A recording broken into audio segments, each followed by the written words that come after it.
18 अक्टूबर के Gurukul prep daily podcast में आपका स्वागत है। अपडेट 1 नियुक्ति। यस बैंक ने नीरव दलाल को वित्तीय बाजारों का कंट्री हेड नियुक्त किया। निजी क्षेत्र के ऋणदाता यस बैंक ने नीरव दलाल को वित्तीय बाजार प्रभाग के कंट्री हेड के रूप में नियुक्त करने की घोषणा की। दलाल वित्तीय बाजारों और ट्रेजरी क्षेत्र में 27 से अधिक वर्षों के अनुभव के साथ एक अनुभवी बैंकिंग पेशेवर हैं। उनके पास मालिकाना और ग्राहक सेवा वाले व्यवसायों के निर्माण और विस्तार का एक मजबूत ट्रैक रिकॉर्ड है। यस बैंक में शामिल होने से पहले उन्होंने अर्न्स्ट एंड यंग (EY) में सलाहकार ट्रेजरी परामर्श के रूप में कार्य किया, जहां उन्होंने भारत में एक प्रमुख निजी क्षेत्र के बैंक के ट्रेजरी व्यवसाय के विस्तार में महत्वपूर्ण भूमिका निभाई। दलाल ने K J. Somaiya institute of management studies and research से बिजनेस एडमिनिस्ट्रेशन फाइनेंस में मास्टर डिग्री हासिल की है। Update 2 banking. HDFC ने वैश्विक उपस्थिति का विस्तार करने के लिए सिंगापुर की पहली शाखा खोली। निजी ऋणदाता HDFC बैंक ने देश में बैंकिंग सेवाएं प्रदान करने के लिए सिंगापुर में अपनी पहली शाखा का उद्घाटन किया है। HDFC बैंक अपनी नई शाखा के माध्यम से सिंगापुर में NRI को आवास ऋण और भारत में संपत्तियों की खरीद के लिए ऋण से संबंधित प्रशासनिक सेवाएं प्रदान करना जारी रखेगा। शाखा का उद्घाटन Rakesh Singh, group head international banking, investment banking, private banking, digital ecosystem और बास HDFC बैंक ने Shri Gaurav Khandelwal, CEO HDFC bank, Singapore और बैंक के अन्य वरिष्ठ प्रबंधन व्यक्तियों की उपस्थिति में किया। अपडेट 3 पुस्तकें। Taylor Swift book. Taylor Swift Eras tour समाप्त होने के बाद अपनी पहली आधिकारिक पुस्तक जारी करेंगी। महीनों की अटकलों और प्रतीक्षा के बाद टेलर स्विफ्ट अब एक लेखक बन रही है। गुड मॉर्निंग अमेरिका पर बड़ी खबर को टेलर ने खुद एक घोषणा में साझा की थी।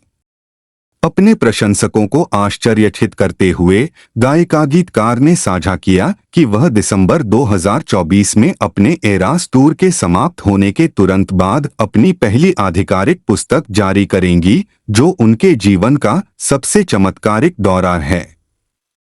टेलर ने अपनी बहुप्रतीक्षित किताब का ब्यौरा साझा करते हुए कहा कि 256 पृष्ठों की यह किताब उनके दौरे का आधिकारिक परिप्रेक्ष्य पेश करेगी। आगामी पुस्तक में, जिसे उपयुक्त शीर्षक the official eras tour book कहा गया है, टेलर अपने एरास टूर से अपनी कहानियों और यादों को साझा करेगी और इसमें से कुछ ऐसी तस्वीरें होंगी जो पहले कभी नहीं देखी गई होंगी। अपडेट 4 अर्थव्यवस्था। BEML ने भारत की पहली स्वदेशी बुलेट ट्रेनों के लिए अनुबंध हासिल किया। सार्वजनिक क्षेत्र की BEML को 2 हाई स्पीड ट्रेन सेट के डिजाइन, निर्माण और कमीशन के लिए 867 करोड़ रुपए का ठेका दिया गया है। यह ठेका integral coach factory ICF Chennai द्वारा प्रदान किया गया था। BEML ने एक खुलासा में एक्सचेंजों को बताया, प्रत्येक कार की कीमत 27.86 करोड़ रुपए है और कुल अनुबंध मूल्य 886 करोड़ रुपए है, जिसमें डिजाइन लागत, एक बार विकास लागत, गैर आवर्ती शुल्क, जिग्स, फिक्सचर, टूलिंग और परीक्षण सुविधाओं के लिए एक बार लागत शामिल है, जिसका उपयोग भारत में भविष्य की सभी उच्च गति परियोजनाओं के लिए किया जाएगा। अपडेट 5 अंतर्राष्ट्रीय। अमेरिका ने इजरायल को भेजी थाड मिसाइल रक्षा प्रणाली। लेबनान में संयुक्त राष्ट्र शांति सैनिकों को निशाना बनाने के लिए इजरायल को जहां आलोचना का सामना करना पड़ रहा है, वहीं अमेरिका ने इजरायल की रक्षा के लिए अपनी दृढ़ प्रतिबद्धता को रेखांकित करते हुए घोषणा की है कि वह अपनी उन्नत मिसाइल रक्षा प्रणाली थाड को सैनिकों के साथ पश्चिम एशियाई देश भेजेगा। थाड अर्थात terminal high altitude area defence है और बैटरी का उपयोग दुश्मन की मिसाइलों को रोकने और नष्ट करने के लिए किया जाता है। यूएस कांग्रेसन रिसर्च सर्विस के एक पेपर के अनुसार थार्ड बैटरी में 95 सैनिक, 6 ट्रक माउंटेड लॉन्चर, 48 इंटरसेप्टर, 8 प्रति लॉन्चर, रडार निगरानी और रडार और एक सामरिक मारक घटक होता है। अपडेट 6 अंतर्राष्ट्रीय। विश्व स्वास्थ्य संगठन को आगामी वर्षों के लिए $1 बिलियन का अनुदान प्राप्त।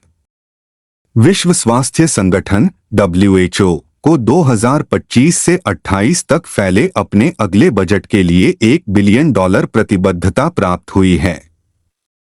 इसमें से लगभग $700 मिलियन विभिन्न यूरोपीय देशों, फाउंडेशनों और संगठनों से नई फंडिंग प्रतिबद्धताओं के संदर्भ में बनाया गया था। इस बीच $300 मिलियन की भरपाई फंडिंग प्रतिबद्धताओं की पुष्टि से की गई थी। जर्मनी, फ्रांस और नॉर्वे द्वारा सहआयोजित किए गए बर्लिन में विश्व स्वास्थ्य शिखर सम्मेलन में आयोजित WHO investment round signature event के दौरान फंडिंग की घोषणा की गई थी। इस घटना ने WHO के 14वें सामान्य कार्यक्रम 2025 से 2028 द्वारा उल्लिखित वैश्विक स्वास्थ्य रणनीति में एक महत्वपूर्ण क्षण को चिह्नित किया, जिसे इस वर्ष की शुरुआत में विश्व स्वास्थ्य सभा में संगठन के 194 सदस्य राष्ट्र द्वारा अनुमोदित किया गया था। अपडेट 7 राष्ट्रीय। विदेश मंत्री जयशंकर ने सुरक्षित विदेश यात्रा सुनिश्चित करने के लिए इमाइग्रेट पोर्टल लॉन्च किया। विदेश मंत्री डॉ.एस. जयशंकर ने दिल्ली में इमाइग्रेट V2.0 वेब पोर्टल और मोबाइल ऐप का उद्घाटन किया। इमाइग्रेट पोर्टल भारतीय प्रवासियों के लिए सुरक्षित और कानूनी गतिशीलता चैनलों को बढ़ावा देता है। अपने संबोधन में डॉ.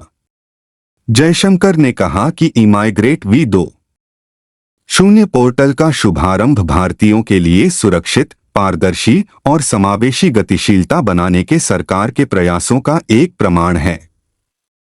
उन्होंने कहा कि पोर्टल का संशोधित संस्करण विदेशी भूमि में भारतीय श्रमिकों के अधिकारों और गरिमा की रक्षा के लिए सरकार की प्रतिबद्धता का प्रतीक है। अपडेट 8 राष्ट्रीय। केंद्रीय मंत्री ने विशाखापत्तनम में कौशल प्रशिक्षण संस्थान का उद्घाटन किया। केंद्रीय राज्य मंत्री, स्वतंत्र प्रभार और केंद्रीय शिक्षा राज्य मंत्री जयंत चौधरी ने विशाखापत्तनम में Andhra medical take zone AMTZ परिसर में एक नए राष्ट्रीय कौशल प्रशिक्षण संस्थान NSTI विस्तार केंद्र का उद्घाटन किया। विवरण साझा करते हुए श्री जयंत चौधरी ने बताया कि विस्तार केंद्र 2024 से 25 शैक्षणिक सत्र से शुरू होने वाली शिल्प प्रशिक्षक प्रशिक्षण योजना SITS के तहत कंप्यूटर सॉफ्टवेयर एप्लीकेशन CSA में प्रशिक्षण प्रदान करेगा। मंत्री ने कहा कि यह प्रशिक्षण महानिदेशालय DGT द्वारा लागू उन्नत व्यावसायिक प्रशिक्षण योजना के तहत कंप्यूटर के विभिन्न अनुप्रयोगों पर अल्पकालिक पाठ्यक्रम भी प्रदान करेगा। अपडेट 9 राज्य। बाढ़ के जोखिम को कम करने के लिए असम में 129 आर्द्र भूमियों को पुनर्जीवित किया जाएगा। बाढ़ लचीलापन बढ़ाने और मछली उत्पादन बढ़ाने के लिए असम सरकार ने 3,800 हेक्टेयर में 129 बील आर्द्र भूमि को बहाल करने के लिए एक बड़ी पहल शुरू की है। बाढ़ को नियंत्रित करने, भूजल पुनर्भरण और कटाव को रोकने के लिए महत्वपूर्ण ये आर्द्र भूमि असम के पारिस्थितिकी तंत्र और मत्स्य पालन के लिए महत्वपूर्ण है। वर्षों के बाद कम जल स्तर और खराब मछली ऑटो स्टॉकिंग ने बील की उत्पादकता को काफी कम कर दिया है। इसे संबोधित करने के लिए परियोजना ड्रेजिंग, डिसिल्टिंग और जल बनाए रखने वाली संरचनाओं के निर्माण पर केंद्रित है, जिसका उद्देश्य जल भंडारण क्षमता में सुधार करना और मछली प्रजनन के लिए इष्टतम स्थिति बनाना है। अपडेट 10 राज्य। केरल विधानसभा ने वक्फ संशोधन विधेयक के खिलाफ प्रस्ताव पारित किया। केरल विधानसभा ने सर्वसम्मति से एक प्रस्ताव पारित कर केंद्र सरकार से विवादास्पद 2024 वक्फ संशोधन विधेयक को वापस लेने का आग्रह किया। केरल के अल्पसंख्यक कल्याण, खेल, वक्फ और तीर्थयात्रा मंत्री वी अब्दुर्रहिमान ने एक प्रस्ताव पेश किया जिसमें केंद्र सरकार से 2024 वक्फ संशोधन विधेयक को वापस लेने का आग्रह किया गया, जिसमें कहा गया कि यह संविधान के मूल सिद्धांतों का उल्लंघन करता है। 2024 वक्फ संशोधन विधेयक को वापस लेने के प्रस्ताव में कहा गया है कि इस विधेयक का उद्देश्य वक्फ अधिनियम 1995 का केंद्रीय अधिनियम संख्या 43 में संशोधन करना है, जिसे संसद में पेश किया गया है।